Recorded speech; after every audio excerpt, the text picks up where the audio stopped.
This session will cover retention with OneDrive. There are really 4 ways to look at retention depending upon your requirements. First, retain files is for retaining documents from 30 days to 10 years.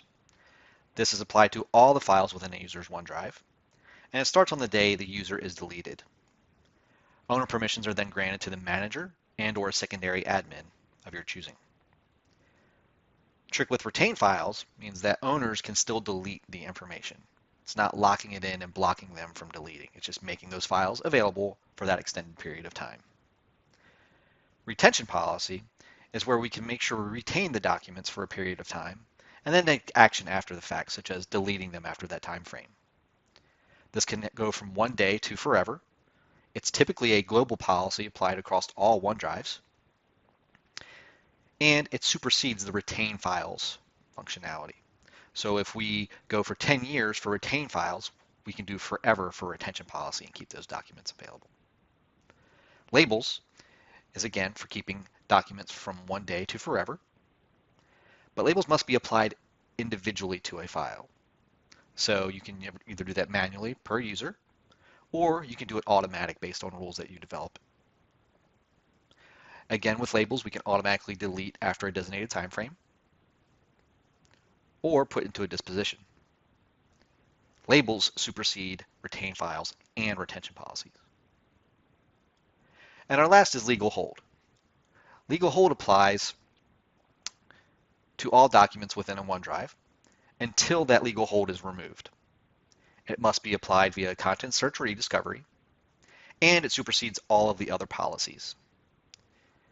If a legal hold is applied to a OneDrive and then removed, but the retention policy is a longer period of time, the retention policy will pick up where it left off.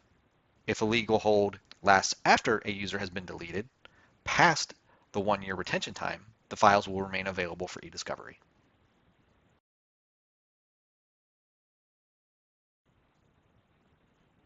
Now we will look at setting the retain files capability for OneDrive. Go to your OneDrive for Business Admin Center, select the storage location, and change your policy to the desired length of time. Again, the maximum is 3,650 days or 10 years. And that's it.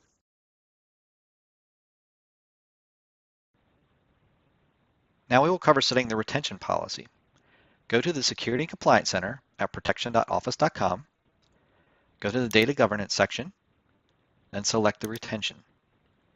Now, click Create, and enter in your policy for OneDrive.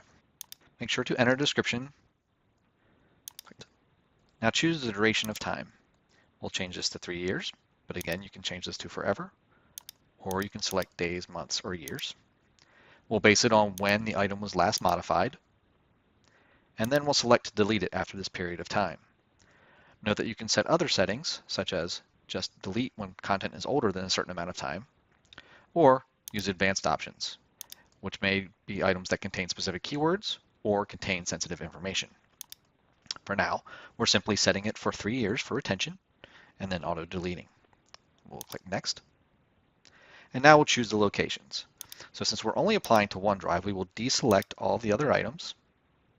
You can also note that you can select specific accounts or exclude specific accounts. But for now, since we're creating a global retention policy, we will apply to all. Then click Next, and then create the policy. Please note that content that is currently older than this will be deleted after you turn on the policy, and that it may take up to 1 day for the retention policy to be applied. Click Create this policy, and we're done. You can always come back and check on the status of your policy to make sure it's been deployed successfully.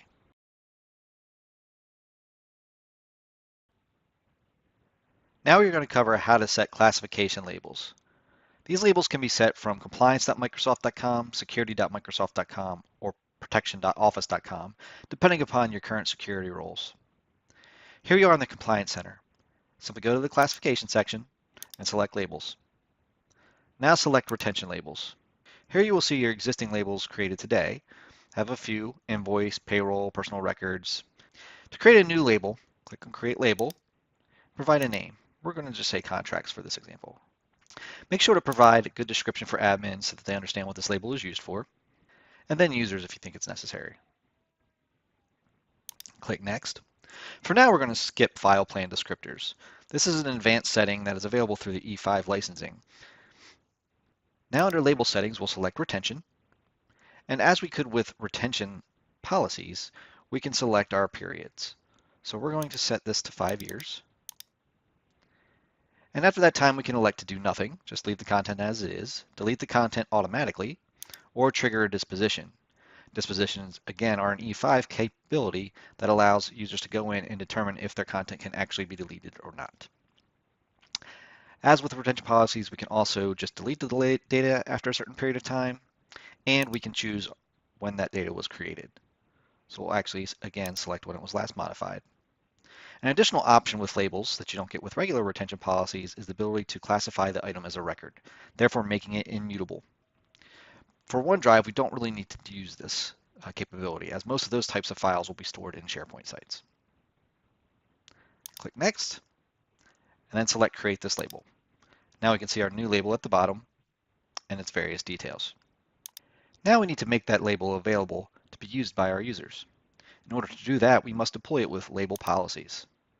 Simply select Label Policies, Retention Policies, and then choose which policy you may want to apply that new label to, or create a new one.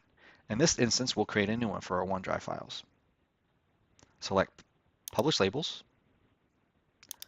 We'll select our labels to publish. Select our newly created contracts, as well as intellectual property, and perhaps retention for non-records. Go ahead and select Add, and then Done. And then next, we will choose the locations that these will be available to. Since we're only applying to OneDrive, we'll deselect our other locations, click Next, and name this our OneDrive policy.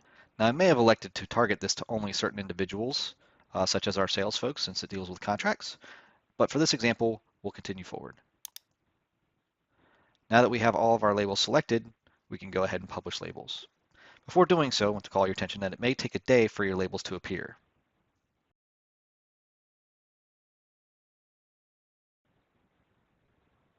Now we will look at creating a legal hold.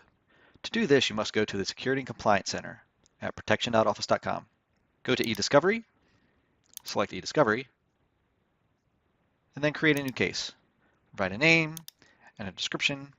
Once the case is created, go ahead and open it. In most situations, you'll want to perform a search first prior to putting the hold.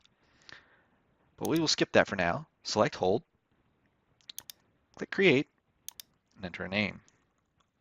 For this, we're going to hold Megan's OneDrive. And now we'll go ahead and choose the site. When choosing OneDrives, you'll need to add the site URL. You can get this by going to the Admin Center and looking for the user's name, or if you know the nomenclature, you may just add that in. So we'll paste in the URL, click the plus sign, check the URL, and say Choose, and then Done. And now we'll click Next. For this, we don't have any particular keywords. We basically want to hold all content. So we'll click Next again, and then create the hold. Now we can see the search is in progress, and we can continue to come back and check to update the statistics.